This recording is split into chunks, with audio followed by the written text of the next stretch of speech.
Title: The Recursive Manuscript. In the heart of a cosmopolitan city, obscured by the ever-changing fabric of modernity, there exists a place known as the Infinite Library. This illustrious institution, a marvel beyond human comprehension, is said to contain every book that was, is, or ever will be written. The Grand Librarian, a stoic man named Fausto, served as the solitary guardian of this immense repository of knowledge. In the darkest and most labyrinthine corner of the Infinite Library, Fausto happened upon a solitary volume resting unattended upon an ancient lectern. The book was bound in worn leather, and it resonated with an energy that seemed to vibrate through the very fibers of the parchment. With trembling hands, Fausto opened the tome to reveal the secrets of existence. As Fausto dove into the myriad narratives unfurling within the pages, he found himself navigating a narrative labyrinth, each story leading to another, and each level of narrative unfolding into an even deeper level, like Russian nesting dolls of text and tales. Every page was a gateway, a portal that transported him into a different story, a different world, a different reality.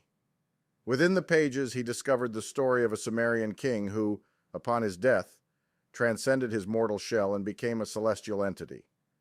Fausto turned the page and found himself immersed in the tale of a quantum physicist from a distant future who discovered that all of existence was merely the dream of an ancient god. Each narrative was a tessera in an unfathomable mosaic that hinted at a singular overarching truth. Yet as Fausto delved deeper into the tome, he discovered a curious recurring character who seemed to weave in and out of the narratives, an unassuming librarian, dressed in a humble suit, bearing an uncanny resemblance to Fausto himself.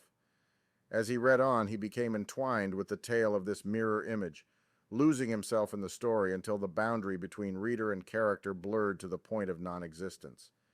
In the final narrative, the librarian character stumbles upon a hidden book in an infinite library, a book that purports to contain the secrets of existence. As the character opens the book and begins to read, he is sucked into a narrative within a narrative, a never-ending maze of stories that reveals the convoluted nature of existence itself. At this point, Fausto looked up from the tome. Around him, the infinite library stretched into eternity. It was here that he understood. The library was the book, and the book was the library. He was but a character in the grand narrative, a narrative contained within the pages of the book he held in his hands. And so he understood that existence itself was a labyrinth, a boundless narrative maze with no beginning or end, an infinite story written in the grand book of the cosmos. As he realized this, Fausto also saw that the library was not just a collection of all stories, but also the author of them, the living embodiment of the narratives it contained. He was not merely the grand librarian, he was a part of the library, a character in its tale. He was the reader, the read, the writer, the written.